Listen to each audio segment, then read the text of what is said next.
Students good morning. चलिए आज हम लोग जो है बहुत ही महत्वपूर्ण टॉपिक पढ़ने वाले हैं। एक प्रयोग है, एक प्रयोग द्वारा दर्शाइए। हमारा जो टॉपिक है, सवाल है, एक प्रयोग द्वारा दर्शाएं कि वाष्पन की क्रिया से ठंडक उत्पन्न होती है।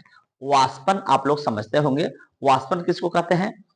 तो जैसे आपको द्रव है, कोई द्रव, द्रव के ऊपरी सतह पे जब हीट का प्रभाव होता है, जैसे सूर्य का जो धूप आता है, धूप पड़ता है, गर्मी, उस धूप में क्या होती है, सूर्य की रोशनी में एनर्जी पाई जाती है और हीट भी पाई जाती है। ठीक है, तो उस हीट से द्रव के ऊपरी सतह जो है, जल का जो होता है, ऊपरी सतह से जल क्या होते हैं, वाष्प के रूप में वायुमंडल में चले जाते हैं। उस क्रिया को हम वाष्पन कहते हैं।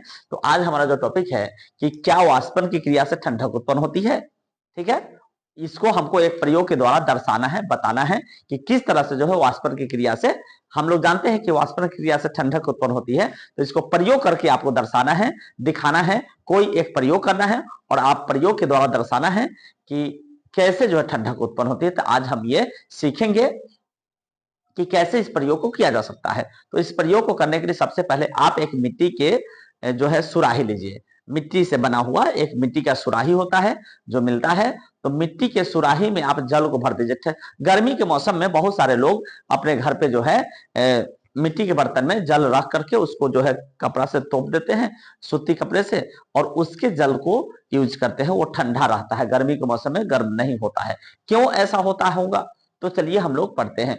यह हमारे प्रयोग के लिए जो आवश्यक सामग्री होगी, आपके पास प्रयोग के लिए आवश्यक सामग्री वह क्या होगी? तो जल से भरा एक सुराही लेना है। यह जो है मिट्टी का क्या है, सुराही है। यह क्या है? तो मिट्टी का आपके पास एक सुराही है। इसी तरह का सुराही लेना है और इसमें पानी भर देना है। ये सब क्या है? जल है। इसमें जल से भरा सुराही लेना है, पहला हमारे प्रयोग को करने के लिए।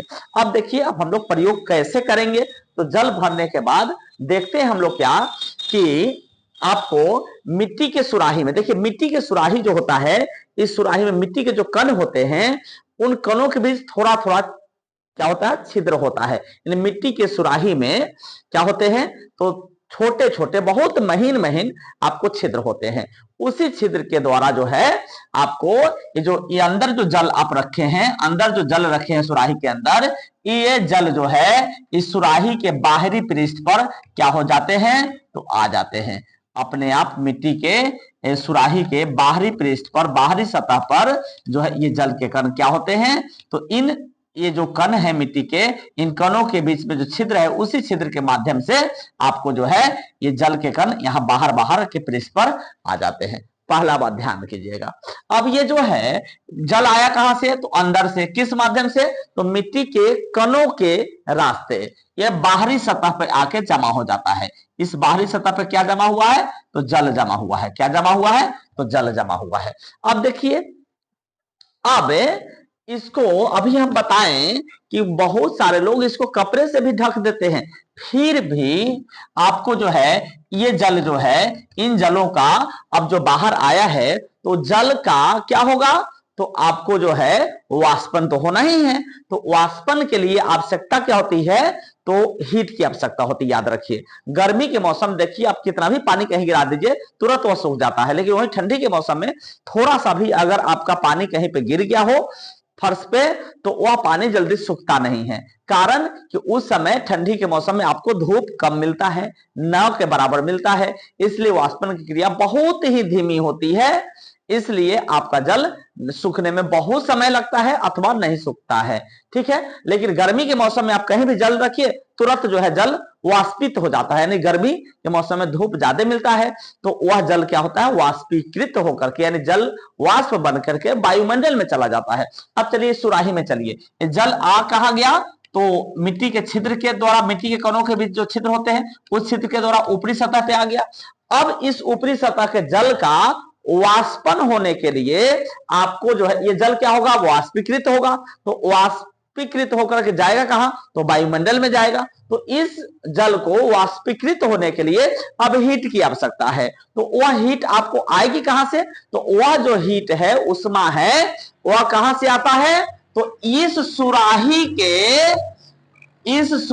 के अंदर से, इस सुराही के जो जल है, इस जल के अंदर जो हीट होती है, यह हीट प्रदान करता है इस सतह के बाहरी पृष्ठ पर। यानी इसको उष्मा आया कहां से? बाहरी सतह पर जो जल है इसको वाष्पीकृत होने के लिए उष्मा कहां से आया?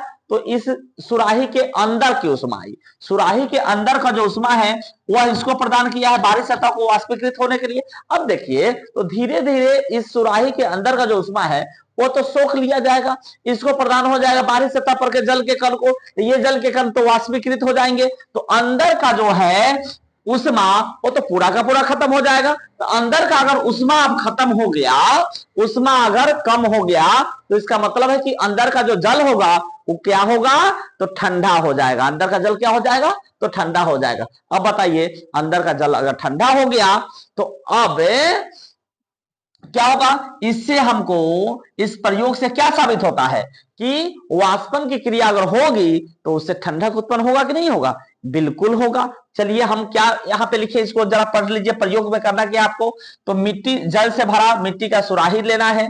उसका प्रयोग, मिट्टी की सुराही में अनेक छोटे छोटे छिद्र होते हैं जो कि अभी हम आपको बताए हैं। इन छिद्रों से होकर सुराही का जो जल है सो सुराही की बाहरी सतह पर आ जाते हैं, सुराही के बाहरी सतह पे आ जाते हैं।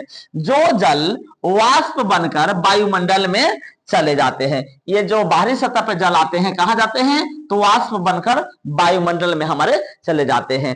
अब इन वाष्पन के लिए, मतलब कि ये जो वाष्प बना है तो वाष्पन हुआ कैसे होगा? तो हीट आया होगा तभी तो वाष्पीकृत हुआ होगा।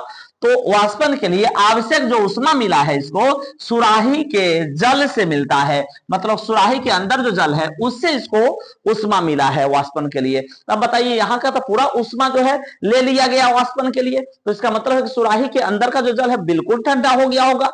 अब देखिए जिससे सुराही का जल क्या हो जाता है? ठंडा हो जाता है। अतः इस प्रयोग से स्पष्ट हो जाता है